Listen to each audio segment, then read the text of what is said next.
Hey guys, it's Mark Rodriguez here, my review on the 5th episode of the Hellsing Ultimate OAV series, which is a remake of the original Hellsing anime series, but this time a lot more closer to the manga, and also with higher production, like how most OAV series have when compared to made-for-TV anime series. And yes, it airs every morning, 2 o'clock in the morning on Saturday, which I would assume counts more like early Sunday morning, on Cartoon Network during the Toonami block, so, you know, don't miss it. And yes, so this episode starts out with this weird cartoony scene of Alucard having hallucinations of ghosts of his gun, the Jackal. And the weird thing is that while Ceres Victoria has hallucinations of her gun, and I think the character is based on some either German, Russian, or whatever figure, like some kind of historical figure or mythological figure that you actually have to, you know, look it up to see what that's all about. Alucard has hallucinations of Bruce Willis. It's this cartoony chubby dude that's named Jackal, you know, after the gun, Jackal Willis.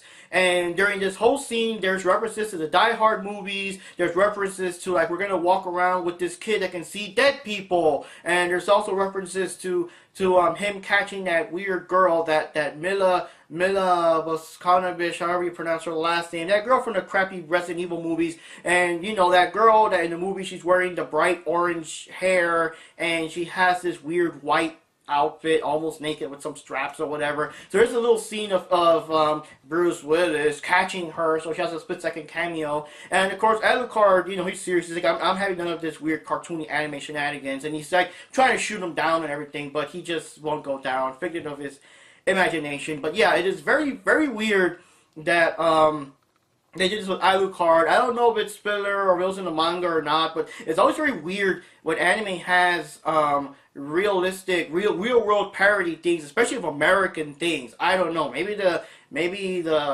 Hellsing people were big fans of Bruce Willis in his movies, but it's very weird seeing like American actors, American movie references, blatant American movie references in the anime. And the funny thing is, of course, Alucard is still a drop-dead serious character, you know, so, I mean, Ceres herself does become all animated in that weird, thick pencil outline style, but Alucard still stays drawn super, like, realistic, and he's like, no, blam, blam, blam, get the hell out of here, you know, I'll have none of this anime shenanigans, you know. And yeah, it was a weird scene, but I guess it was to lighten up the mood because the rest of the episode is serious, and Alucard himself isn't in the episode too much.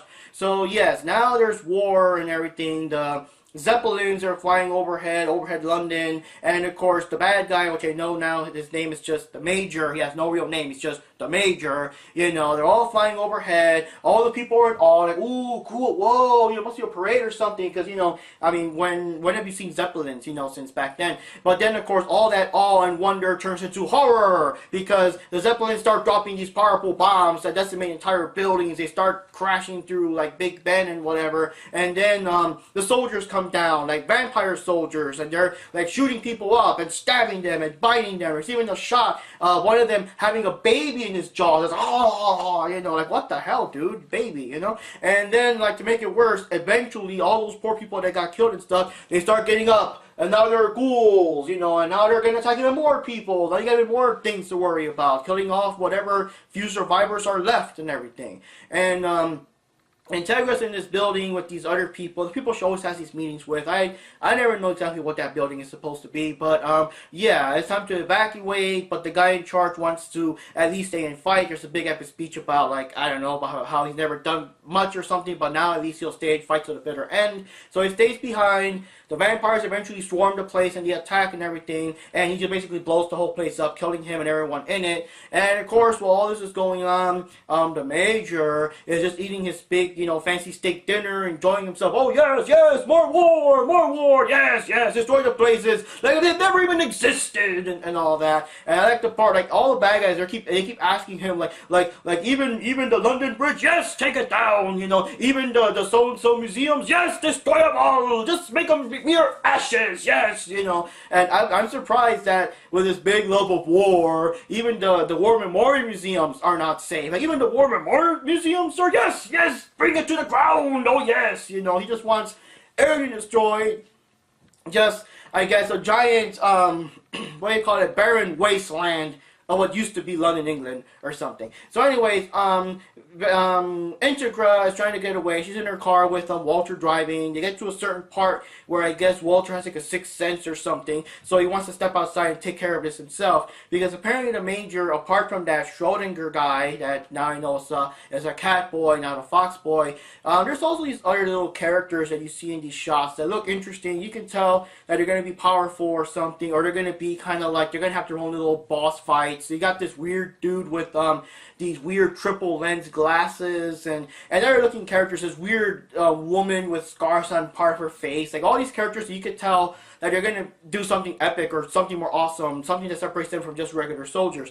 So Walter's going to face one of them now, and basically we see a little bit of details of how he's slicing things up with his strings. But you know, Integra keeps driving off by herself. She's trying to head to the Hellsing building, and she gets stuck by more vampire soldiers. They're all going to come after her, and Integra pulls out a sword and actually slices one up a little. So it shows off that she's not completely defenseless, because yes, I know she always has that, I guess, very, very confident, very serious demeanor and everything. Like there's like, she could be surrounded by guns aimed at her. She's still like, you know, like whatever. But you gotta remember, she's still a human. She's still basically a human compared to like Walter, Alucard, and all that stuff. But yeah, at least she can defend herself with a sword. But still, there's so many vampires. I mean, there's still a risk. Then Anderson comes in, and he gives all his big, long, you know, biblical verses and speeches and everything. And he's not alone this time. He's got all these other people, I guess, also from the Vatican. We got this particular guy and this girl. They kind of stand out more. So I guess they're like more powerful than the rest. And he also got a big lineup of other like regular priests that I guess they're also highly trained.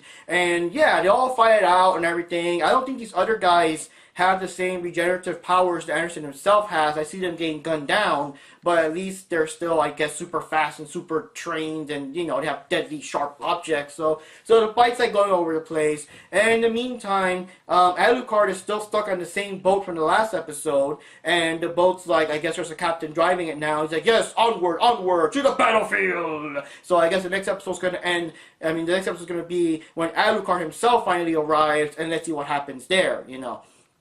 And, yeah, that's basically it. So, this episode is, it was kind of basic, I guess. It was a basic episode. It's like I guess it's like the carnage and stuff that need to be seen to see just how horrible this is. So, it was a cut and dry episode. It was, basically focused more on how the soldiers were storming the place. Explosions, people getting cut and stabbed and killed, devoured. Then the people themselves get up and start devouring other people. It was like all of that in full detail. There was this weird scene, you know, long drawn out scene with the guy who's in charge of these other buildings. The guy always calls up these big meetings between the Vatican and the Hellsing organization, and I guess they felt important. They felt like he needed some important screen time or something. I don't know. He made a big speech about, like, I've never been the bravest. I don't even know how I got this position, but I might as well do something now. I might as well stay and go down with the ship. So it was kind of weird how they devoted, like, a lot of time to him for whatever reason.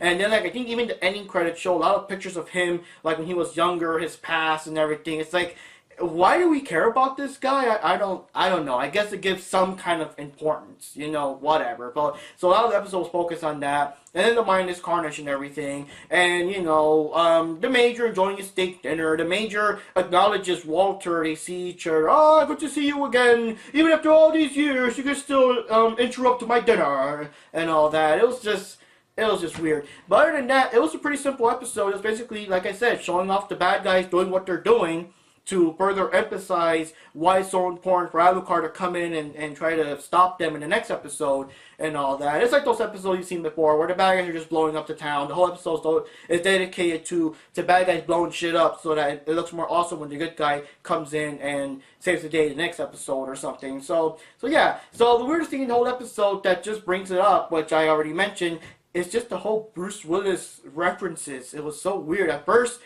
you know, it's kind of jokey. I was kind of like, okay, maybe it's kind of parodying Bruce Willis, but then when you start with Die Hard, especially the scene with him rescuing Mila Moskanovich, whatever you pronounce her last name, and the whole, we're going to hang out with this kid that can see dead things. I'm like, yeah, totally Bruce Willis. I was super confused. I was kind of knocked off my seat, and I'm like, what the hell? I mean, for those of you that actually read the manga, you can confirm for me if it was like filler or it was actually in the manga. That was just weird. I was like, I guess they like Bruce Willis movie. So yes, Alucard is trying to shoot Bruce Willis down. But anyways, yeah, not much really to say about the episode. It's typical, you know, good episode, good animation, good stuff. Of course, for people that want to see Hellsing Ultimate because it has more blood and gore than the original Hellsing, they'll love this because it is basically cutting people up and slicing and dicing and biting and blood and whatever. I mean, let's face it, every episode's gonna have a big blood orgy. I should stop bringing it up because yes, every episode's gonna have a big blood orgy. And I imagine that once Alucard himself shows up in the scene for the next episode, even bigger blood orgy and everything. So anyways, guys, that's it for this episode. And stay tuned for next week as I review, I guess, the 6th episode of Hellsing Ultimate. So, yeah, see y'all next week.